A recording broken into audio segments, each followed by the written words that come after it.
SL Forex team මේක අපේ දෙවෙනි වීඩියෝ එක. ඇත්තරම මේ මම හිතුවා මේ Forex වල මූලික විශ්ලේෂණය කියන්නේ ෆන්ඩමෙන්ටල් කියන එක ඉස්සල්ලාම පොඩ්ඩක් කියලා දෙන්න මේ ටෙක්නිකල් වලට කලින්. හේතුව තමයි Forex කියන මේ ඉන්වෙස්ටර් කෙනෙක් මේ කරගෙන යන මේ බිස්නස් එකේදී ඇත්තට මේක බිස්නස් එකක් නේ. මේකේ ඒ කියන්නේ මේ රටවල් වල කරන්සි වල ඒ කියන්නේ කරන්සි වෙනස් වෙන්නේ මොකක් හරි හේතුවක් මත. ඒ කියන්නේ මේ කරන්සි එක මොකක් හරි ට්‍රෙන්ඩ් එකක් හැදෙන්නේ ඇත්තටම මොකක් හරි හේතුවක් මත. ඒ හේතු විශ්ලේෂණය, ඒ කියන්නේ හේතු තමයි මේක හේතු බලවාදයක් තමයි තියෙන්නේ. මේ හේතු තමයි අපි කියන්නේ මූලික විශ්ලේෂණය කියලා ගන්නෙ ෆන්ඩමෙන්ටල් කියන එක. එතකොට සාමාන්‍යයෙන් අපි ටෙක්නිකල් දෙයක් ඉගෙන ගන්නවටත් වඩා මුලින් කරන්න ඕනේ අපි ෆන්ඩමෙන්ටල් කියන එක ෆලෝ කරන එක තමයි කරන්න ඕනේ. ඒ හින්දා මම ටෙක්නිකල් උත් ඔයාලට අරගෙන එනවා. ඊට කලින් ෆන්ඩමෙන්ටල් ගැන ටිකක් කියලා දෙන්න තමයි බැලුවේ. මේ ප්‍රධානම ෆන්ඩමෙන්ටල් වලට අදාළ ප්‍රධානම කී ෆැක්ටර්ස් ටික. ඒ ටික ඔයාලා කොහොමද ග්‍රහණය කරගන්නේ කියන ටික මේ වීඩියෝ එක අවසානයේදී ඔයාලට තේරෙයි කොහොමද ඒ ටික ඔයාලා මේක හරියට ග්‍රහණය කරගෙන ඉවරලා මේ ට්‍රේඩ් කරන්න කියන්නේ. එතකොට ඉස්සල්ලාම මම ෆන්ඩමෙන්ටල් ගැන පොඩි හැඳින්වීමක් කරන්න. ඇත්තටම මේ ෆන්ඩමෙන්ටල් කියන්නේ මුදල් මිල සැකසීම, මූලික ආර්ථික හා විදේශ මුදල් විනිමය අනුපාතයට බලපාන වෙනස් සාධක විශ්ලේෂණය කිරීම.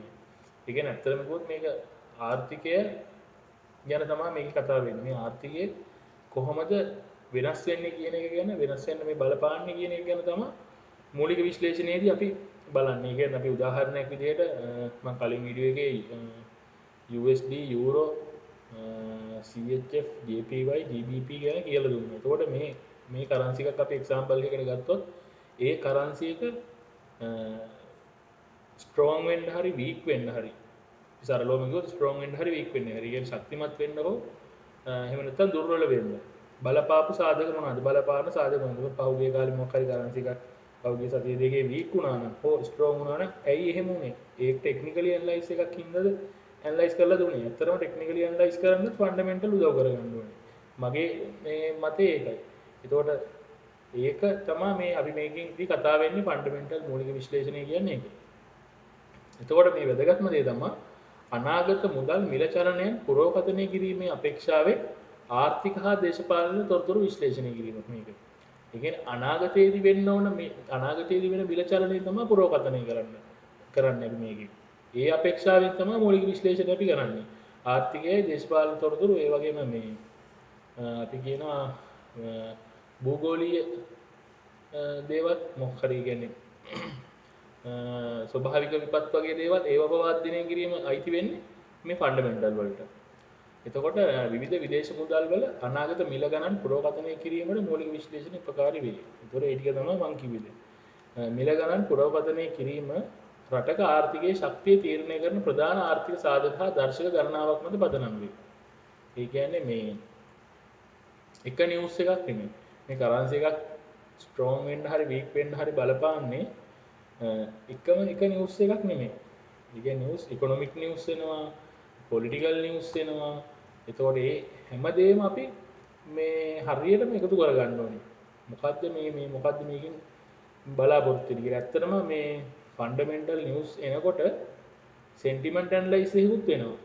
ඒක තමයි ගොඩක් අයට තේරෙන්නේ නැත්තේ. ඒ කියන්නේ නිවුස් එකක් ආපු පළියට මොනවත් දෙයක්ම වෙනස් වෙන්නෙත් නැහැ. ඇත්තටම නිවුස් එකක් ආවහම ඒ නිවුස් එකේ බලපෑම ඉන්වෙස්ටර්ස්ලා එතකොට මේ කරන්සි එකට කරන්සි එකේ ශක්තියට බලපාන ආයෝජකයන්ගේ හැසිරීම කියන එක ගැන හොඳ අවබෝධයක් අපිට තියෙන්න ඕනේ. ඒකට forex වලදී එක්ස්පීරියන්ස් එක තියෙන්න ඕනේ ඇත්තටම. එක්ස්පීරියන්ස් එක නැත්තම් එක්ස්පීරියන්ස් එක තියෙන කෙනෙක්ගෙන් අපි අදහස් ගන්න ඕනේ. ඒවත් එක්ක අපි කම්පෙයාර් කරගෙන මේකේ රැඳිලා හිටියාම තමයි අපිට පුළුවන් වෙන්නේ හරියටම මාකට් එකේ ඩිරෙක්ෂන් එක කියන්නේ. ඒතකොට දැන් මම මේ වීඩියෝ එකෙන් බලාපොරොත්තු වෙන්නේ ඔයාලට මේ ඩිරෙක්ෂන් එක හොයාගන්න විදිය ඔයාලටම අවබෝධ කරගන්න එක තමයි මට උවමනා වෙන්නේ. එතකොට මුදල් යුගලයක මිල චලනය කියන එක බලපාන විවිධ දේශපාලනික අංශද සාධක වලට ඇතුළත් විය හැකියි. කියන්නේ අපි හිතමුකෝ මොකක් හරි රටකට ගම් වතුරක් ඇවිල්ලා එහෙම නැත්නම් සුනාමියක් ඇවිල්ලා ඒ වගේ දේවල් භූගෝලීය වශයෙන් එනකොට දේශපාලනික වශයෙන් උත් මොන හරි නිවුස් එකක් කරනවා එක්ක ඉලෙක්ෂන් එකක් ඒ වගේ දේවල් ඒ වගේ අංශ ආර්ථිකයට අමතරව ඒ කියන්නේ ආර්ථික සාධක වලට අමතරව ඒ දේවලුත් බලපාන්න පුළුවන්. එතකොට මේක ගොඩක් වැදගත්. මේ ගොඩක් අය දන්නේ නැහැ මෙන්න මේක. විවිධ මුදල් වල විනිමය අනුපාත සඳහා නිශ්චිත සංඛ්‍යා ලබා ගැනීමට මෙම විශ්ලේෂණය භාවිතා නොවේ. ඒ කියන්නේ අපිට ෆොරෙක්ස් වලදී මොකක් හරි හරිම අගය ඒ කියන්නේ මම කියවනේ යූරෝ USD වගේ නම් දශම ස්ථානයෙන් එහා ඉලක්කම් 5ක් තියෙනවා. අපිට මේ ඉලක්කම් හරියට මේ කියන්නේ පිප් එකට දෙකට පිපට් එකට අපිට මේ අගයන් කියන්නේ මූලික විශ්ලේෂණය අපිට එකතු කරගන්න බෑ. ඊට වඩා විශාල සංඛ්‍යාවක්. ඒ කියන්නේ ලොකුවට මේ මාකට් එකේ ඩිරෙක්ෂන් එකේ හැසිරීම තමයි අපිට මේකෙන් කියන්න පුළුවන් වෙන්නේ. එතකොට එක්තරා කාල පරිච්ඡේදයක් තුළ විදේශ විනිමය කුමාර වෙළඳපොලේ ප්‍රවණතාවය තීරණය කිරීමට තමයි උපකාරී වෙන්නේ. ඒ කියන්නේ මම කලින් ගෝයි ඩිරෙක්ෂන් එක බලන්න තමයි. ප්‍රවණතාවය ස්ට්‍රෝං වීක් වෙන එකේ කොච්චර ප්‍රමාණයකින් අපිට මේක වෙනවද කියන එක බලා ගන්න තමයි මූලික විශ්ලේෂණය ගන්න පුළුවන්. ටෙක්නිකලි තමයි අපිට කියන්නේ. ඒක තමයි මම කියන්නේ සාමාන්‍ය බෙදෙන්න බෑ ටෙක්නිකලි ෆන්ඩමෙන්ටල් කියලා ඉවරලා දෙකට බෙදෙන්න බෑ. මම ට්‍රේඩ් කරන්නේ ටෙක්නිකලි මම ට්‍රේඩ් කරන්නේ ෆන්ඩමෙන්ටල් එහෙම බෙදෙන්න බෑ. මේ දෙකම පාවිච්චි කරන්න ඕනේ. නියම ෆොරෙක්ස් ට්‍රේඩර් කෙනෙක් කියන්නේ එයා මේ දෙකම පාවිච්චි කරනවා. එතකොට මූලික විශ්ලේෂණය මගින් යම් මුදල් යුගලයක් සඳහා ධනාත්මක දෘෂ්ටියක් ඉන් කර යන්නේ නම් එයින් නැගවෙන්නේ එම යුගලයේ මිල නුදුරු අනාගතයේදී ඉහළ ගමන්පතයක් කරා ගමන් කරන ඇති බවයි. ඒ කියන්නේ මොකක් හරි පොසිටිව් එකක් ආවොත් නිවුස් එක පොසිටිව් වුණා. ඒ කියන්නේ good news එකක් නා. මොකක් හරි රටකට නිවුස් එකක් good news එකක් නම් අපි හිතනවා ඒක ඉස්සරහින් බයි වෙයි කියලා. ඒ කියන්නේ මාකට් එකේ ඩිරෙක්ෂන් එක අප් ට්‍රෙන්ඩ් එකක් වෙයි කියලා වෙලා අපි හිතනවා. එතකොට නෙගටිව් නිවුස් එකක් නම් ආවේ ඒක මිල පහත වැටෙනවා කියලා අපි කියනවා. හරි. එතකොට විදේශ විනිමය වෙළඳපොළ සඳහා මූලික විශ්ලේෂණය භාවිතා වෙන වෙලාවල්. ඒ කියන්නේ ෆන්ඩමෙන්ටල් එකක් අපිට යූස් කරන්න පුළුවන් වෙලාවල් තමයි මේ කියන්නේ. සාමාන්‍යයෙන් ආර්ථික தත්ත්වයක් නිකුත් වෙන වෙලාවලට. ඒ කියන්නේ ඉකොනොමික් නිවුස්, ඉකොනොමික් කැලෙන්ඩර් එකේ ඉකොනොමික් නිවුස් එකක් එන වෙලාව අපිට ගන්න පුළුවන් මේ හොඳට මේ බලලා ඉවරලා ෆන්ඩමෙන්ටල් බලලා ට්‍රේඩ් එකක් දාන්න බලන්න පුළුවන්. ඒකට ඒ කියන්නේ හරියටම නිවුස් එක රිලීස් වෙන වෙලාවේ ට්‍රේඩ් එක දානවා කියන එක නෙමෙයි මම මෙතන කියන්නේ. ඒතකොට ඒ වෙලාවේ තමයි අපි පටන් ගන්න ඕනේ ෆන්ඩමෙන්ටලි පටන් ගන්න ඕනේ අපි ට්‍රේඩ් එක ඇනලයිස් කරගන්න හරියටම කොතනද මේ ට්‍රේඩ් එකේ ඩිරෙක්ෂන් එක යන්නේ කොතනින් යයිද කොහොමද කියලා ඉවරලා පටන් ගන්න ස්ටාර්ට් එක ගන්න අපි ආර්ථික දත්ත නිකුත් වෙන වෙලාව වෙනකම් බලන් ඉඳලා ඒ වෙලාවෙදි තමයි අපි තීරණය කරන්නේ. ඊළඟට දේශපාලන පුවත් නිකුත් වෙන වෙලාවට. ඒ කියන්නේ අපි හිතමු ඉලෙක්ෂන් එකක් කියලා ඉවරලා මේ ඉලෙක්ෂන් එකේ විනය කවුද කියලා ඉවරලා. එහෙම නැත්නම් සමහරක් වෙලාවට ඉතින් විනය කවුද කියන එක මගක් යද්දිම නිකුත් වෙන්න පුළුවන්. ඒතකොට ඒ නිකුත් වෙද්දිම ලොකු වෙනසක් වෙනවා ගොඩක් වෙලාවල වලට. එතකොට රටක දේශපාලනික ආර්ථික සමාජීය හෝ කාලගුණික වශයෙන් සිදුවන වෙනත් විශේෂ පුවතක් ලැබුණු විගස. වෙන මොකක් හරි දේශපාලන නිවුස් එකක් වෙන්න පුළුවන්. ඒ කියන්නේ රටක් තව රටක් එක්ක මොකක් හරි ඩීල් එකක් යනවා. ඒ ඩීල් එක ගැන නිවුස් එකක් එන්න පුළුවන්. උදාහරණයක් විදිහට යුරෝපා සංගමයෙන් බ්‍රිතාන්‍ය ඉවත් වෙන බ්‍රෙක්සිට් ඩීල් එකත් එක්ක ගොඩාක් ට්‍රේඩ් කරා පහුගිය කාලේ අපි. පහුගිය කාලේ ගොඩක් ට්‍රේඩ් කරා මේ GBP වලට.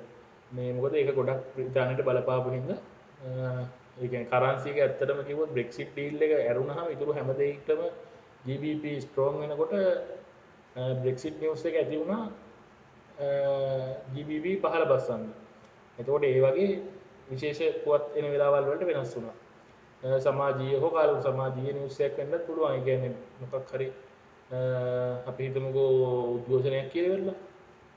ඒ වගේ දෙයක් වෙන්නත් පුළුවන්. සමහරක් විට ලොකු දෙයක් මොකක් හරි මිනිස්සු පෙරපාල යනවා නම් හරි ඒ වගේ මොකක් හරි නිවුස් එකක්. එහෙම නැත්නම් වැඩ වර්ජනයක් කියමු. ඒකත් එක් සමාජීය නිවුස් එකක් විදිහට අපිට ගන්න පුළුවන්. ඒකට කාලගුණික වශයෙන් සිදුවෙන විශේෂ දේකුත් වෙන්න පුළුවන්. ඒ වගේ දෙයකදී අපිට පුළුවන් ඒ වගේ දෙයක් මොකක් හරි වෙනකොට ට්‍රේඩ් එකක් ඕපන් කරන්න. ඒතර උදාහරණ කියන්න පුළුවන් AUD එක එතකොට ඔයාලා හොඳට බලන්න 2019 නොවැම්බර් දෙසැම්බර් 2020 ජනවාරි වෙනකොට AUD එක 15ටම ඇදගෙන වැටුණා. ඒ වැටෙන්න හේතුව තමයි ප්‍රධාන හේතුව ලැබුගින්න. ඒ රටේ ලැබුගින්නක් තිබ්බ ඔයාලට මතක නම් ඒ කාලේ නිවුස් බලුවා නම් මතකයේ පොඩ්ඩක් හරි තියෙනවා නම් මතක ඇති ලැබුගින්නක් තිබ්බා ඔටුව මෙරුවා ඔය වගේ පොඩි කතන්දර ටිකක් තිබ්බා මේ ඕස්ට්‍රේලියාවේ. එතකොට ඒ ලැබුගින්නත් එක්ක මේ රටේ සම්පූර්ණ අවධානය ලැබුගින්න පැත්තට ගියා. ඉන්වෙස්ටර්ස්ලා බය වුණා. මේ යුනිවර්සිටි ඒගොල්ලන් ගොඩක් සමර් සීසන් එකක් වගේ මම හිතන්නේ ඒ කාලේ උෂ්ණත්වය ගොඩක් වැඩි වුණා. ඉතින් ඒ දේවල් එක්ක කාලගුණික විපර්යාසයත් එක්ක ඒ රටේ කරන්සිගේ අගේ අඩු වුණා. එතකොට නිවුස් වලට වෙනවයි කියලා දැන් දන්නවනේ මොන හරිද? එතකොට මේ නිවුස් අපි බලාගන්නේ කොහොමද? මේ නිවුස් බලා ගන්න තමයි මම මේ ප්‍රධානම සයිට්ස් කීපයක් ඕගොල්ලන් කිව්වේ මේ දැම්මේ මෙතන. එකක් තමයි Twitter. සාමාන්‍ය පොලිටිකල් නිවුස් අපි ෆලෝ කරනවා නම් හොඳම මාධ්‍ය තමයි Twitter මාධ්‍ය. මේකේ අපි සාමාන්‍යයෙන් ඕගොල්ලෝ දැන් මේ දවස්වල නම් ජනාධිපති බයිඩන් ඉන්නේ. කලින් හිටියා ඩොනල්ඩ් ට්‍රම්ප්. ඒතකොට ඒගොල්ලන් ෆලෝ කරලා තියාගන්න ඕනේ. ඒතකොට යුරෝපා සංගමේ ප්‍රෙසිඩන්ට්. ඒතකොට ජර්මන් චාන්සලර්. ඒ වගේ දැන් අපි ට්‍රේඩ් කරන කරන්සි වර්ග තියෙනවා. මේ කරන්සි වර්ග වලට අදාළ දේශපාලනිකයෝ ප්‍රධාන දේශපාලන භූමිකාවල් රඟපාන කට්ටිය ඒගොල්ලන්ව ඕගොල්ලෝ Twitter වලින් ෆලෝ කරලා තියාගන්න. ඒතකොට එයාලා කියනවා සමහරක් වෙලාවට මොන හරි විශේෂ දෙයක්. ඒ විශේෂ දේ කෙලින්ම බලපාන්න පුළුවන් forex market එකේ direction එක සම්පූර්ණයෙන් වෙනස් වෙනවා. ඒතකොට ඒ news ටික බලා ගන්න ඕගොල්ලෝ Twitter පාවිච්චි කරනවා නම් හොඳයි. Twitter මාධ්‍ය තමයි ඒ සඳහා හොඳම. ඊළඟට forex factory එකයි investing.com එකයි සාමාන්‍යයෙන් පාවිච්චි කරන්නේ ගොඩක් වෙලාවට අනිත් news උත් තියෙනවා එකේ. analyze කරන අයගේ ගොඩක් chart analyze කරන විශේෂඥයන්ගේ analysis forex factory investing.com වලින් බලා ගන්න පුළුවන්. මේ sites දෙක සාමාන්‍යයෙන් පොඩ්ඩක් එක වගේ. economic calendar එක අපි ගොඩක් වෙලාවට බලන්නේ investing.com හරි forex factory කියන එක හරි තමයි. සාමාන්‍යයෙන් phone එක වගේ use කරනවා නම් investing.com app එක download කරලා තියාගන්න. මේ app එකෙන් ඔයාලට economic calendar එක බලා ගන්න පුළුවන්. forex factory එකේ economic calendar එකක් තියෙනවා. මේ දෙකම use කරනවා නම් ඒත් කමන්නේ. සමහරක් වෙලාවල් වලට අපිට මේ පොඩි වෙනස්කම් economic calendar එකේ දකින්න පුළුවන් මේ site දෙකේ. මම මේ දෙකම සාමාන්‍ය use කරනවා. ගොඩක්ම investing.com එක තමයි ටිකක් වැඩිපුර කරන්නේ. මොකද ඒකේ සාමාන්‍යයෙන් මේ ටිකක් සමහර වැඩියෙන් එනවා news පොඩ්ඩක්. ඒ economic calendar එකේ news ප්‍රමාණය වැඩි. සමහර news forex factory එකට එන්නේ නැති වෙලාවල් තියෙනවා. එතකොට ඊළඟට Bloomberg. ඇත්තටම වැදගත්ම මේ site එක තමයි Bloomberg එක. පත්තරේ වගේ තමයි සම්පූර්ණ මේ Bloomberg site එකට ගියාම ඔයාලට මම හිතන්නේ ඩොලර් 3ක් වගේ pay කරන්න වෙනවා මේ site එකේ access ගන්න මාසෙකට. මේ කියන්නේ අපි normal site එකේ view එක ගන්න පුළුවන් news එකක් කියවන්න අපිට තප්පර ගානක් දෙන්නේ වැඩි වෙලාවක් කරන්න දෙන්නේ මේ බලන්න දෙන්නේ ගොඩක් sites වලට යන්න දෙන්නේ ඒ කියන්නේ මේ හැබැයි මේගොල්ලන්ගේ news ගොඩාක් වේගෙන් අප්ඩේට් වෙනවා Bloomberg TV එකක් තියෙනවා ඒ වගේම මේ news ඉක්මනින්ම දැනගන්න පුළුවන් site එකක් තමයි Bloomberg එක. ඒකත් ඔයගොල්ලෝ මතක තියාගන්න. ඊළඟට BBC News. BBC News නම් ඉතින් ලොකු දේවල් කියන්නේ නැහැ. ඔයගොල්ලෝ දන්නවා channel එක.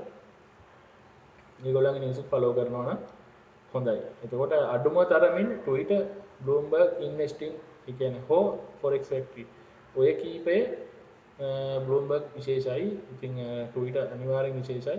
economic calendar එක බලන්න ඕනේ. එතකොට ඒකලත් investing.com හරි forex factory එක දාගන්න. BBC News එකත් follow කරනවා නම් extra හොඳයි. තව මීට අමතරව තව ගොඩක් sites තියෙනවා. ඒ වගේ ඔයාලා හොයලා බලන්න. මම ප්‍රධාන වශයෙන් ප්‍රධාන ඒවා ටික තමයි කිව්වේ. එතකොට අපි දැන් මේ බලපාන ප්‍රධාන සාධක key factors ටික තමයි මේ කියන්නේ. සාමාන්‍ය ඕනම රටකට බලපාන key factors ටික තමයි මේක. පොලි අනුපාත, interest rate. එතකොට මේවා news මේකේ මේ සාමාන්‍ය economic calendar කියන news තමයි මෙතන තියෙන්නේ. ඊළඟට දලදේශීය නිෂ්පාදිතයේ වර්ධනය GDP කියනවා අපි. GDP එකත් බලපානවා මේ මූලික විශ්ලේෂණයේදී අපි ගණන් ගන්න ලොකු key fact එකක් මේක GDP කියන්නේ හැමෝම දන්නවා ඒක. කාර්මික නිෂ්පාදනය industrial production. එතකොට industrial production කියන එක සාමාන්‍යයෙන් ඔය ජපානයේ ජර්මනියේ වගේ මේ රටවල් වල මේ රටවල් දුවන්නේ ගොඩක් industrial production වලින්. ඒක තමයි ඒගොල්ලන්ගේ ප්‍රධාන මේ ආදායම් මාර්ග වෙන්නේ. එතකොට ඒ වගේ කියන්නේ මම රටවල් ගැන වෙනම ඔයාලට කියලා දුන්නා රටවල් පහක් ගැන. ප්‍රධාන රටවල් පහක් ගැන මේන් කරන්සිස් වලට බලපාන ප්‍රධාන රටවල් පහක් ගැන කියලා කිව්වා කලින් එකේදී. ඒකට ඒකත් එක්ක ඔයාලා බලන්න සාමාන්‍යයෙන් ඒ රටට මෙතනදී වැඩිපුර බලපාන්නේ මොකද්ද කියන එක. ඒකට කලින් වීඩියෝ එක බලලා තියෙනවා නම් ඔයාලා ලේසි ඉස්සරහදී මම කරන දේවල් ටික බලා ගන්න. ඊළඟට පාරිභෝගික මිල දර්ශකය CPI. මේකෙන් අපිට කියන්න පුළුවන් සාමාන්‍ය consumer price index කියන එක ඒ හොඳ තත්ත්වයේ මත අපිට කියන්න පුළුවන් ඉස්සරහදී ඒ කියන්නේ මිනිස්සුන්ගේ ආර්ථිකය කොහොමද කියන එක බලා ගන්න හොඳ සාධකයක් තමයි CPI news එක කියන්නේ. ඊළඟට රිටේල් සේල්ස් සිල්ලර විකුණුම. මේකෙනුත් අපිට කියන්න පුළුවන් සාමාන්‍ය රිටේල් සේල්ස් වැඩි වෙලා තියෙනවා කියන්නේ මිනිස්සුන්ගේ පර්ස් එක හොඳයි. ඒතකොට ඒකෙන් අපිට ගන්න පුළුවන් මේ ආර්ථිකේ මේ වෙලාවේ හොඳ මට්ටමක තියෙනවා රටේ මිනිස්සුන්ගේ. ඊළඟට භූදේශපාලනික බලපෑම් ජියෝපොලිටිකල් ඉම්පැක්ට් එක මේක නම් අපිට සාමාන්‍ය ඉකොනොමික් නිවුස් එකක් විදිහට එන්නේ නැහැ. ඒක වෙනම ඔයාලට බ්ලූම්බර්ග් වගේ මොකක් හරි සයිට් එකකින් තමයි ගන්න වෙන්නේ. අනිත් investing.com වලත් එනවා. ප්‍රධාන වශයෙන් BBC බ්ලූම්බර්ග් වගේ මොකක් හරි එකකින් භූදේශපාලනික බලපෑම් බලා ගන්න පුළුවන්. හරි මම ඉතින් මේක කියන්න පොලි අනුපාත ගැන කිව්වොත් මේක සාමාන්‍ය රටක මහ බැංකුව තමයි මේ පොලි අනුපාත කියන එක දෙන්නේ. එතකොට මහ බැංකුව විසින් නියම කරන ලද පොලි අනුපාත මුදල් යුගලවල මිල චලනය තීරණය කිරීමේ වැදගත් සාධකයක්. ඉහළ පොලි අනුපාතයක් තියෙනවා නම් ඒ කියන්නේ අපි වුණත් බැංකුවකට සල්ලි දාන්නේ ඒ බැංකුවේ පොලි අනුපාත කොහොමද කියලා බලලා තමයි. ඒ කියන්නේ ඉන්ට්‍රස්ට් රේට් එක වැඩි නම් තමයි අපි බැංකුවේ සල්ලි ආයෝජනය කරන්නේ. එතකොට රටකට වුණත් ආයෝජනය කරන්නේ ඒ රටේ සල්ලි, ඒ කියන්නේ රටේ මේ ඉන්ට්‍රස්ට් රේට් එක වැඩි නම් තමයි අපි කැමති තව දේවල් බලනවා. මේ ආරක්ෂාව ඒවා බලනවා. එතකොට ඊට අමතරව පොලි අනුපාතය වැඩි නම් ඒක හොඳ මේ දෙයක්. ඒක අපේ ආකර්ෂණය වැඩි වෙනවා මේ පොලි අනුපාතය වැඩි වුණාම ආයෝජනය කරන්න. මේ මම ඉකොනොමික් ඉවෙන්ට් එකක් පොඩ්ඩක් ඔයාලට ගත්තේ පෙන්නන්න. මේ මෙතන තියෙන්නේ වම් පැත්තේ එක වින්ඩෝ එකක්, දකුණු පැත්තේ තව වින්ඩෝ එකක් තියෙන්නේ. මේ ඒ කියන්නේ මේ කැනඩා වලට ආපු BOC interest rate decision. BOC කියන්නේ Bank of Ceylon නෙමෙයි, Bank of Canada. Bank of Canada interest rate decision. ඒ කියන්නේ මේ BOC කියන්නේ කැනඩාවේ බැංකුවේ කියන නම තමයි. BOC කියන්නේ Bank of Canada interest rate decision එක තමයි මේ ඇවිල්ලා තියෙන්නේ. සාමාන්‍ය කලින් තිබ්බ interest rate එක 0.25යි. ෆෝකාස්ට් එකක් තිබිලා තියෙනවා. ෆෝකාස්ට් එක කියන්නේ බලාපොරොත්තු වෙනවා කියන්නේ. ඒ අගේ 0.25යි ඇක්චුවල් එක 0.25යි. ඒතකොට ඒක අපිට ටච් කරාම හරි එතන ක්ලික් කරලා අපිට යන්න පුළුවන්. ඒකේ සම්පූර්ණ විස්තරය බලා ගන්න මෙහෙම. එතකොට එතන මේ ඉම්පෝර්ටන්ස් එක මෙතන 3 bull news එකක් විදිහට තමයි මේ investing.com එකෙන් මම ඔයාලට අරගෙන පෙන්නන්නේ. 3 bull කියන්නේ සාමාන්‍යයෙන් මෙතන bull 3යි news මෙතන bull 2 bull තියෙනවා 1 bull තියෙනවා. ඒ වගේ bull 3 bull news එකක් කියන්නේ ගොඩක් ඉම්පැක්ට් එක වැඩි. නිවුස් එකේ ලොකු දෙයක් වෙනවා. මේ මාකට් එකට වෙනසක් වෙනවා. බලපාන ප්‍රවණතාවය වැඩි. බුල් 3 නිවුස් එකක් හින්දා. එතකොට මේ කොනම රටක සාමාන්‍ය ඉන්ට්‍රස්ට් රේට් ඩිසිෂන් එක කියන්නේ 3 බුල් නිවුස් එකක් විදිහට තමයි එන්නේ. ඒතකොට ඒ කියන්නේ අපි සැලකිලිමත් විය යුතුයි ගොඩක් දුරට. මේක තියෙනවා සාමාන්‍ය ඉන්ට්‍රස්ට් රේට් එක වැඩි නයි කියන්නේ higher than expected positive bullish වෙනවා කියනවා අපි කැනඩියන් ඩොලර් එක වැඩි වුණා නම් අතර මෙතන වැඩිවීමක් වෙලා නැහැ තිබ්බගේමයි. ඒතකොට ඊට අමතරව සාමාන්‍යයෙන් රටේ පොලි අනුපාතය උද්දමනයත් එක්ක බලලා ඉවර වෙලා එහෙමත් අපිට නිගමන වලට එන්න පුළුවන්. ඒක සෙන්ටිමන්ට් ඇනලයිසිස් එකක්. ඒ ගැන මම ඉස්සරහට කියලා දෙන්නම්. සාමාන්‍ය දැනට වල මතක තියාගන්න අපේක්ෂිත අනුපාතයට වඩා ඉහළ අගයක් ගත්තා නම් කැනඩියන් ඩොලර් එක අපි කියනවා ඒ කැනඩියන් ඩොලර් එක බුල් වෙනවා කියනවා, ධනාත්මක වෙනවායි කියනවා. අපේක්ෂිත අගයට වඩා අඩු වුණා නම් අපි කියනවා ඒක නෙගටිව් වෙන්න පුළුවන්, ඉස්සරහට කැට් සෙල් වෙන්න පුළුවන් කියලා කියනවා අපි. ඊළඟට දලදේශීය නිෂ්පාදිතයේ වර්ධනය. GDP එක. GDP එකත් එහෙමම තමයි. සාමාන්‍යයෙන් ඕනම රටක GDP එක වැඩි කියන්නේ ඒ රට ස්ට්‍රෝං කියනවා අපි. ලංකාව වගේ රටවල GDP එක ඇත්තටම ඉතින් ඍණ ගණන් තමයි ඉතින් වෙන්නේ. ඉතින් මොකද දවසින් දවස ගිය මාසේ අවුරුද්දට වඩා මේ අවුරුද්දේ දලදේශීය නිෂ්පාදනය අඩු වෙනවා. මේ අවුරුද්දට වඩා ලබන අවුරුද්දේ අඩු වෙනවා ෂුවර්. ඉතින් කලින් අවුරුදු වලට වඩා ගිය අවුරුද්දේ අඩුයි. එහෙම තමයි යන්නේ අපේ රට. ඒනට මේ ෆොරෙක්ස් මාකට් එකේ තියෙන රටවල් සාමාන්‍ය තරඟකාරී ගොඩක් රටවල්. ඒ රටවල් වල ඒගොල්ලෝ පුළුවන් තරම් බලන්නේ ඒගොල්ලන්ගේ GDP එක උඩ තියාගන්න, ඉන්ට්‍රස්ට් රේට් උඩ තත්ත්වෙන් තියාගන්න. ඒගොල්ලෝ රිටේල් සේල්ස් වැඩි කරන්න උත්සාහ කරනවා. එහෙම ආර්ථිකයේ තරඟකාරී තත්ත්වයක් තියෙන්නේ. එතකොට මේ GDP කියන එක සාමාන්‍ය රටේ සමස්ත ධනය වැඩිවීම තමයි බලන්නේ මේකෙන්. මුදල් ශක්තිමත් කිරීම දෙසට යොමු වන අතර අනෙකුත් විදේශ මුදල් වලට සාපේක්ෂව ඒ වටිනාකම ඉහළ වෙනවා GDP එක වැඩි වුණා නම්. එතකොට මේ මම GDP එක ලොකු වෙනසක් වෙච්ච තැනක් පෙන්වන්නේ මේ USD වල මේ ගිය මාසෙත් මේ තියෙන්නේ නම්. එතකොට සාමාන්‍යයෙන් මෙතන තියෙනවා GDP එක 3 bull news එකක් විදිහට එන්නේ. GDP කියන එකේ තේරුම තමයි gross domestic product. එතකොට දලදේශීය නිෂ්පාදිතය මේකේ previous يعني කලින් මාසෙදී ඇවිල්ලා තියෙන. කලින් QOQ මෙන්න මේ වගේ තියාගන්න QOQ කියන්නේ quarter of quarter. එතකොට කාර්තුවෙන් කාර්තුවට තමයි මේක එන්නේ. එතකොට මම කාර්තු ටික කියන්නම් සාමාන්‍යයෙන් අවුරුද්ද කොටස් හතරකට බෙදලා තියෙන්නේ. පළවෙනි මාස 3 first quarter, දෙවෙනි මාස 3 second quarter, තුන්වෙනි මාස 3 third quarter, ඊළඟ මාස 3 fourth quarter. ඒක තමයි මේ fourth quarter news එක තමයි මෙතන මේ එන්න තියෙන්නේ. මේ මෙතන තියෙන්නේ කලින් news එක. මේක ක්ලික් කරාම actual එක ඇත්තටම ඇවිල්ලා නැහැ. ඒතකොට මෙතන තියෙන්නේ මේ ක්ලික් කරාම ඒතර කලින් මාසයේ අප්ඩේට් එක මෙතන පෙන්නනවා. ඒ කියන්නේ second quarter එකේ තිබිලා තියෙන්නේ 31.4යි. forecast එක ඇවිල්ලා තියෙනවා third quarter එකට 33.1ක් විදිහට. ඒ වුණාට ඇත්තටම actual එක ඇවිල්ලා තියෙනවා third quarter එකේ 33.4% එක.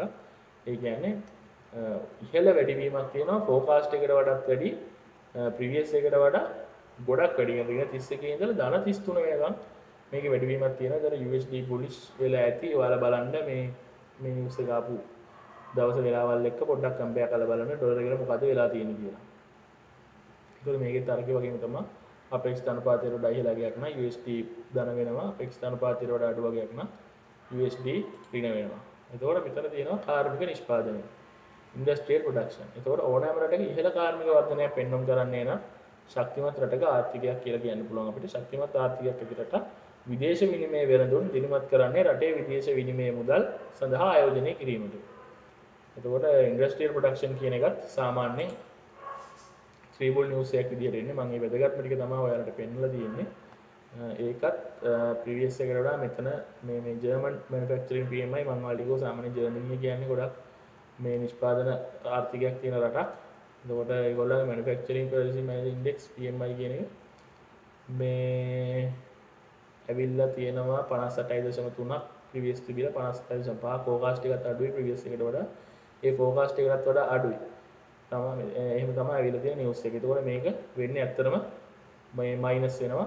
අපේක්ෂිත අගයට වඩා ඉහළ අගයක් නම් තමයි ධනාත්මක වෙන්නේ. අගයට වඩා අඩු අගයක් නම් ඍණ වෙනවා. ඒතකොට මෙතන ඒ වගේ නිවුස් එකක් තමයි මේ ඔයාලට පෙන්නලා තියෙන්නේ.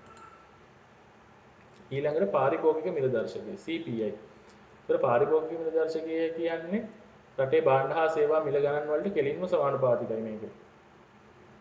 CPI දර්ශකය ඉතා ඉහළ නම් මහ බැංකු මිනුම් දණ්ඩටත් වඩා ඉහළින් උද්දමන අනුපාතය පහත හෙලීමට සහ රටේ ආර්ථිකයේ වර්ධනය වේගය ස්ථාවර කිරීමට මහ බැංකුව පොලේ අනුපාත අඩු කිරීමට බොහෝ දුරට ඉඩ තිබේ.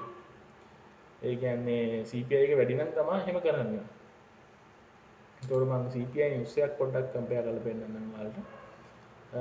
මේකත් අපේක්ෂිත අගයට වඩා ඉහළ අගයක් නම් නිව්සීලන්ත ධන වෙනවා. අපේක්ෂිත අගය දැන් මෙතන ඔයාලට දෙයක් කියන්න තමයි මම මේ නිවුස් එක ගත්තේ. ඇත්තටම සාමාන්‍ය නිවුස් එකක් ආවහම ගොඩක් කට්ටිය වරද්ද ගන්න දැනක් තියෙනවා. ඒක තමයි මේගොල්ලෝ දෙන ෆෝකාස්ට් එක. ඒතකොට සාමාන්‍යයෙන් රටක ෆෝකාස්ට් එකක් දෙනවා කියන්නේ ඒ ෆෝකාස්ට් එකට වඩා ඇක්චුවල් එක වැඩි වෙච්ච පළියට අපිට කියන්න බෑ නිවුස් එක ගුඩ් කියලා. ඒ කියන්නේ මේක කොළපාට වුණ පළියට ගොඩාක් අය 90ක් විතරම මේක කොළපාට වෙච්ච ගමන් හිතනවා හරි නිව්සීලන්ත වැඩි වෙයි කියලා. ඇත්තටම එහෙම වෙන්නේ නැහැ. නිවුස් එකක් ඒ කියන්නේ මෙතන නිවුස් එකක් හොඳ විදිහට ආවයි කියලා මේ CPI කියන එක තමයි මම අරන් තියෙන්නේ. මේ ත්‍රිබුල් නිවුස් එක. consumer price index මේක වැඩි වුණ පළියට මේ ෆෝකාස්ට් එකට වඩා මේකේ අපිට නිවුස් එක ගුඩ් කියන්න බෑ. ඒ වුණාට මෙතන මේගොල්ලෝ කියලා තියෙන එකම තමයි මම මේ පල්ලෙන් අහන්නේ. අපේක්ෂිත අගයට වඩා ඉහළ අගයක් නම් ධනාත්මක වෙනවා. අපේක්ෂිත අගයට වඩා අඩු අගයක් නම් ඍණ වෙනවා. ඒක හරි. ඒ වුණාට අපි එතනදී බලන්න ඕනේ අපි බුද්ධිමත් වෙන්න ඕනේ. ප්‍රීවියස් එක බලන්න ඕනේ. සාමාන්‍යයෙන් බැලුව බැලමටම ප්‍රීවියස් එකට වඩා ඇක්චුවල් එක ලොස් නම් එතනින් කියවෙන්නේ කලින් මාසෙට වඩා මේ වෙනකොට මේක අඩු වෙලා කියන එකනේ. එතකොට එතන අපි ෆැක්ටර්ස් ටිකක් බලන්න. ලොකු අගයකින් මේක අඩු වෙලා තියෙනවා නම් ඇත්තටම ෆෝකාස්ට් එකට වඩා වැඩි වුණා කියලා නිව්සීලන්ත බයි වෙන්නේ නැහැ. නිව්සීලන්ත සෙල් වෙනවා. ඒක හොඳට මතක තියාගන්න. සාමාන්‍යයෙන් නිවුස් එකක් ඔයාලා බලනකොට කම්පෙයාර් කරන්න පොඩ්ඩක් ප්‍රීවියස් එකත් එක්ක. ඊළඟට රිටේල් සේල්ස්. රටක සිල්ලර විකුණුම් දත්ත මගින් මිනිසුන් වියදම් කරන ආකාරය, ආදායම් මට්ටම සහ ඒ ආර්ථිකයේ අවම මට්ටමේ කියන්නේ ආර්ථිකයේ සෞඛ්‍යය ගැන මම හිතන සඳහන් තේරුම් ගන්න හදුවාට කියන ආර්ථිකයේ තත්ත්වය කොහොමද කියන එක. තත්ත්වය අවම මට්ටමකින් නිවැරදි චිත්‍රයක් ලබා දෙනවා. ශක්තිමත් සිල්ලර විකුණුම් සංඛ්‍යාව පෙන්වුම් කරන රටක දේශීය ආර්ථිකයේ ශක්තිමත් හැඩයකින් පවතින බව පෙන්වන්නේ. ඒතකොට ඒක අනාගතයේ ධනාත්මක වර්ධන අනුපාතයක් ඇති යොමු කරනවා. හරි. මේකෙත් මම රිටේල් සේල්ස් වලත් නිවුස් එකක් ඔයාලට අරන් තියෙනවා AUD වල. සාමාන්‍යයෙන් ඒකේ previous එකට වඩා ගොඩාක් අඩු එකක් ඇවිල්ලා තියෙනවා. මම පොඩ්ඩක් ඒ වගේ නිවුස්ම තමයි ඔයාලට එක්සැම්පල් වලට අරගත්තේ. මේකේ ඒතකොට අපේක්ෂිත අගයට වඩා ඉහළ අගයක් ගත්තා නම් AUD ධන වෙනවා. ඇත්තට මෙතනදී අපිට අපේක්ෂිත අගයක් කියලා කියන්න බෑ මේක -4.2 කියන එක. මොකද 7.1 previous තිබිලා තියෙනවා. ඒතකොට මේ වෙනකොට මම මේ වීඩියෝ එක කරන දවස් වෙනකොට AUD එක සෙල් වෙනවා. ඒතකොට මම මේ සතියේ ගිය සතියේ නිවුස් එකක් මේ ඔයාලට අරන් ඉන්නේ. එතකොට AUD මේ වෙනකොට ඔයාලට බලාගත්ත හැකි මේ නිවුස් එක හේතුවක් මේ සෙල් වෙන්නේ මේක විතරක් නෙමෙයි හේතුව. මේ දවස්වල AUD සෙල් වෙනවා. ගොඩක් උඩට ගිහිල්ලා දැන් සෙල් වෙන ගමන් තියෙන්නේ. එතකොට මේක අපේක්ෂිත අගයට වඩා අඩු වෙලා තියෙන්නේ. ඒ කියන්නේ AUD සෙල් වෙනවා. ඊළඟට භූදේශපාලනික බලපෑම්. භූදේශපාලනික බලපෑම් වලට මම උදාහරණ කිහිපයක් කියනවා. මෙතන උදාහරණ පහක් විතර තියෙනවා. මේ පහ තමයි ප්‍රධාන භූදේශපාලනික බලපෑම්. ස්වභාවික විපත්, natural disasters, උදාහරණ සුනාමි, ටොනේඩෝ, ගම් වතුර, සුඩි සුළං. එතකොට මේ වගේ දේවල් අපිට ගන්න පුළුවන් natural disasters විදියට ගිනි කන්දක් පිපුරුවා වෙන්න පුළුවන්.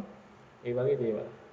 මම එතනට climate එකක් දාන්නම්. climate එකේ වෙනස් වෙන එකක් වුණත් ඒකත් අපිට පුළුවන් geopolitical impact එකක් විදියට හඳුන්වන්න. ඊළඟට වසංගත. ඉතින් මේ දවස්වල තියෙනවා කොරෝනා වසංගතය. කොරෝනා වසංගතය කියන එක තවමත් සම්පූර්ණයෙන් පහව ගිහිලා නැහැ. වසංගතයේ ඉවර වෙගෙන යනකොට වැක්සිනේෂන් එක ඇවිල්ලා තියෙනවා. එතකොට වසංගතෙත් එක්ක වැක්සිනේෂන් එක හොඳටම තියෙන රටවල් මේ වෙනකොට බයි වෙනවා. ඒ කියන්නේ අප් ට්‍රෙන්ඩ් පටන් අරන් තියෙනවා. අනිත් එක තමයි මේ වසංගතය වුණාම ඊළඟට මැතිවරණ ඉලෙක්ෂන්ස්. මේක පොදේශපාලනික බලපෑම.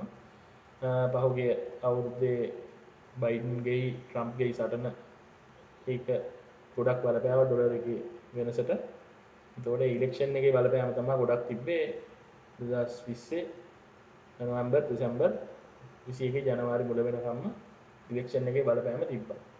ඊළඟට ට්‍රේඩ් ඩීල්ස් වෙළඳ ගනුදෙනු. උදාහරණයක් ඉතින් ළඟදීම තිබ්බ හොඳම ට්‍රේඩ් ඩීල් එක තමයි මේ චයිනා ට්‍රේඩ් ඩීල් එක. මේ AUD එක ගොඩක් කතා බහ වුණා. ඕස්ට්‍රේලියාවේ හොඳම වෙළඳ සහකරු චීනය හොඳ වෙළඳ සහකරු ඕස්ට්‍රේලියාව. ඉතින් ඔය වගේ මේ ඒගොල්ලන්ගේ ගනුදෙනු ගැන නිවුස් එකක් එනවා කියන්නේත් ඒකත් ජියෝපොලිටිකල් ඉම්පැක්ට් එකක් විදිහට අපිට ගන්න පුළුවන්. එහෙම ට්‍රේඩ් ඩීල් එකක් මොකක් හරි ප්‍රශ්න ඇති වෙනවා නම් හරි ඒ ට්‍රේඩ් ඩීල් එක හොඳ තත්ත්වයක් නම් පෙන්නන්නේ ඒකත් ඒ කරන්සි එකේ වෙනසකට බලපානවා මේ ට්‍රේඩ් ඩීල්ස්. ඊළඟට යුද්ධ මොකක් හරි මේ කොරෙක්ස් මාකට් එකේ තියෙන රට යුද්ධයක් ප්‍රකාශ කරා කිව්ව ගමන්ම අපිට පුළුවන් ට්‍රේඩ් එකකට එන්න වෙන්න අනිවාර්යෙන්ම යුද්ධයක් නම් ඉතින් මොකද්ද වෙන්නේ කියන එක ඔයාලා දන්නවා. රටේ ආර්ථිකය දුර්වල වෙනවා. මොකද යුද්ධය කියන දෙයට රටේ භාණ්ඩාගාරයෙන් රාජ්‍ය භාණ්ඩාගාරයෙන් සල්ලි යුද්ධය වෙනුවෙන් වැය වෙනවා. ඒ වගේම තමයි එතන රිස්ක් එකක් තියෙනවා. යුද්ධයක් තියෙනවා කිව්වහම අනිත් හැමදේම අස්ථාවර වෙන්න. එතකොට උදාහරණයක් මම කියන්නම්. ට්‍රම්ප් ගැහුවා ඉරාකයට. ඉරානේ ළඟින් මිසයිලයක් යන්න කන ළඟින් යන්න ගැහුවේ වදින්න ගැහුවේ නැහැ. ඒක වෙච්ච ගමන්ම ඩොලර් එක දවස් දෙක තුනක් බැස්සා.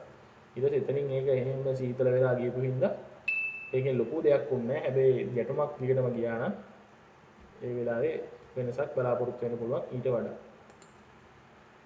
හරි. මම මේ ඔයාලට පොඩ්ඩක් මේ Bloomberg site එක අරගෙන ආව පෙන්නන්න.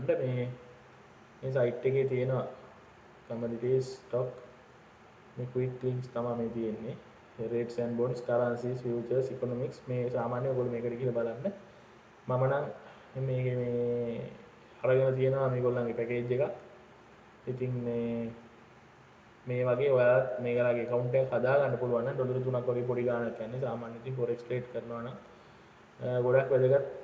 ඔයගොල්ලෝ ෆන්ඩමෙන්ටල් කරනවා නම් මේගොල්ලන්ගෙන් ඔය රුපියල් 20 30000 දීලා කරලා කෝස් කරන වෙලාවේ ඔයගොල්ලෝ පුළුවන් නම් මේ නිවුස් එකක් ගන්න ඩොලර් 3ක් වගේ යන්නේ රුපියල් 600ක් වගේ කියන්නේ මාසෙකට ගන්නවා නම් මේ පොඩ්ඩක් අරගෙන මේ නිවුස් චුට්ටක් අවධානයෙන් ඉන්න. ඒක ඔයාලගේ ට්‍රේඩ් වල රිස්ක් එකට දාන ට්‍රේඩ් එකේ රිස්ක් එක අඩු කරගන්න ලොකු හේතුවක් වෙන්න පුළුවන් මේගොල්ලෝ ටක් ගාලා නිවුස් අප්ඩේට් දෙනවා. හරි. ඊළඟට මම මේ වීඩියෝ එකේ ඔයාලට දැන් කියලා දුන්නා key factors ටික. එතකොට මේ key factors පොලි අනුපාත, retail sales, unemployment rate ඔය වගේ දේවල් GDP ඔය ටික ඔයාලට පුළුවන් Excel sheet එකක් අරගෙන මේ මමත් Excel sheet එකක් හදාගෙන ඒක පොඩ්ඩක් කරගෙන යනවා. ඒකට ඒක මම මෙතෙන්ද දැම්මේ නැහැ. මේ මොකද ඒක චුට්ටක් අපිරිවෙලයි ඔයාලට පෙන්වන්න තරම් පිළිවෙලක් නැහැ. ඒක මට බලා ගන්න පිළිවෙලට තියෙනවා. ඒ කියන්නේ මට වැඩේ කරගන්න පුළුවන්. මේ විදිහට ලස්සනට ඔයාලා කලර්ස් මොන හරි දාගෙන රටවල් ටික පැත්තකින් දාගෙන හැම සතියෙම එන නිවුස් ටික අප්ඩේට් කරන්න ඔයාලගේ Excel sheet එක. Excel sheet එක අප්ඩේට් කරලා ඔයාලා ඒකත් එක්ක කරන්සි එකේ ස්ට්‍රෙන්ත් එක කම්පෙයාර් කරන්න. ඔයාලා සාමාන්‍යයෙන් USD අනිවාර්යයෙන් චයිනා ගොඩක් මෙහෙම නැති හින්දා ට්‍රේඩ් කරන්න අවශ්‍ය නැහැ. Japan, Britain, Canada. ඒකට යූරෝ ඒරියා කියන්නේ යූරෝ රටවල් ගොඩක් තියෙනවා. මම කලින් වීඩියෝ එකේ අරගෙන ආවා. සාමාන්‍යයෙන් වැඩියෙන් බලපාන නිවුස් යන්නේ කොයි රටවල් වලද? ඒතකොට ඒ රටවල් වල නිවුස් ප්‍රධාන රටවල් සාමාන්‍යයෙන් ෆ්‍රෙන්ච්, ජර්මනි, ස්පේන්, ඉටලි ඔය ටික පොඩ්ඩක් බලපානවා. මේ ප්‍රධාන වශයෙන්ම ජර්මනි, ෆ්‍රෙන්ච් කියන නිවුස් ගොඩක් බලපාන්නේ. එතකොට ඒවා ඔයාලා කලින් එකත් එක්ක කම්පෙයාර් කරගෙන පොඩි Excel sheet එකක් හදාගන්න මේ වගේ. එතකොට ඒකත් එක්ක ඔයාලා බලන්න ඉස්සරහට ඒ රටේ කොහොමද මොකද වෙන්නේ? කරන්සි එකේ තත්ත්වය මොකද? මේ එතකොට කම්පෙයාර් කරනකොට ඔයාලා සාමාන්‍යයෙන් යූරෝ USD එක විතරක් කම්පෙයාර් කරන්න එපා. එතකොට euro GBP, euro USD, euro JPY එතකොට ඒවත් එක්ක හැම එකත් එක්කම පොඩ්ඩක් කම්පෙයාර් කරන්න නිවුස් එකක් එක්ක කොහොමද වෙන්නේ කියලා. ඒකෙන් ඔයාලට හොඳ හිස්ටරි එකක් හදාගෙන ඒකෙන් ඔයාලට අනාගතයේ හොඳ මේ ඩිරෙක්ෂන් එක හරි විදිහට ගලපගෙන ගන්න පුළුවන් මේ එන නිවුස් එක. එතකොට නිවුස් ටික ඇනලයිස් කරගන්න මේ විදිහට ඉස්සරහට ෆන්ඩමෙන්ටල් මම ඔයාලට ට්‍රේඩ් අරන් එන්න මෙහෙමයි මේ නිවුස් එකක් එක්ක ට්‍රේඩ් එක යන්නේ මෙහෙමයි කියලා ඉවරලා ලයිව් ඔයාලට මම පැහැදිලි කරන්න මේ බලාපොරොත්තුවක් තියෙනවා. මෙතනින් ඇත්තටම කරේ ඔයාලට සාමාන්‍ය නිවුස් වලින් මොකද්ද වෙන්නේ? ඒ නිවුස් එන්නේ කොහොමද? අපි නිවුස් එකක් බලාගන්නේ කොතනින්ද? නිවුස් ටික ඇනලයිස් කරන්නේ කොහොමද? ඒක තමයි මම මේ ස්ලයිඩ් එකෙන් කියලා දුන්නේ. එතකොට මේ ටික හොඳට ඔයාලා ඔළුවට අරගෙන ඉවරලා මගේ කලින් වීඩියෝ එකක් බලන්න බලලා නැති කට්ටිය මම ඒකේ සාමාන්‍යයෙන් කරන්සිස් ගැන කියලා තියෙනවා. ඒ කරන්සි වලට බලපාන සාධක කියලා තියෙනවා. එතකොට මොන වගේ හැඩයක්ද ඒ රටවල් වල තියෙන්නේ? මොකද්ද සේෆ් හේවන් කරන්සිස් ගැන කිව්වා. එතකොට ඒවත් එක්ක ඒ දැනුම ඔක්කොම එකතු කර ගන්න ඕනේ. ෆන්ඩමෙන්ටල් හරියට ෆන්ඩමෙන්ටල් නිවුස් එකකට ට්‍රේඩ් කරන්න. ෆන්ඩමෙන්ටල් වල ට්‍රේඩ් කරනවා කියන්නේ ඒ හැම දෙයක්ම අපි දැනගන්න ඕනේ. එතකොට ඒ ටික තමයි ඔයාලට කියන්න තියෙන්නේ. ඊළඟට මේ අපේ ඔයාලට මේ දිගටම මෙහෙම අපි සතියට වීඩියෝ එකක් දෙකක් වගේ අරගෙන එනවා. මේ ටෙක්නිකල් ඇනලයිසිස් හැම ඉන්ඩිකේටර් එකක්ම ස්ට්‍රැටජිස් කීපයක්ම මේ කියන්නේ මම දන්න හැම ස්ට්‍රැටජි එකක්ම මම දන්න හැම ඉන්ඩිකේටර් එකක්ම මේ ඔයාලට කියලා දෙනවා. එතකොට ඒ ටික ඔයාලට දිගටම බලා ගන්න පුළුවන්. මේ අපේ YouTube channel එක subscribe කරලා තියාගත්තා නම් SL Forex team subscribe කරලා නැත්නම් subscribe කරන්න bell icon එක click කරලා තියාගන්න. ඔයාලට වීඩියෝ එකක් අපි දාපු ගාම ඒක බලා ගන්න පුළුවන්. තව මොනවා හරි ඔයාලට තියෙනවා නම් මේ කියන්නේ මේ Forex ගැන මොනවා හරි ඔයාලා නොදන්න දෙයක් ගැන දැනගන්න උවමනාවක් තියෙනවා නම් ඔයාලට කමෙන්ට් කරන්න. අපේ මොකක් හරි එහෙම තියෙනවා නම් ඒකට අපි ඔයාලගේ අදහස් පොඩ්ඩක් බලනවා. බලලා ඉවරලා ඒ මොකක් හරි ඔයාලගේ උවමනාවක් තියෙනවා නම් ඒ දේවලුත් ඉස්සරහට අරන් එන්න බලාපොරොත්තු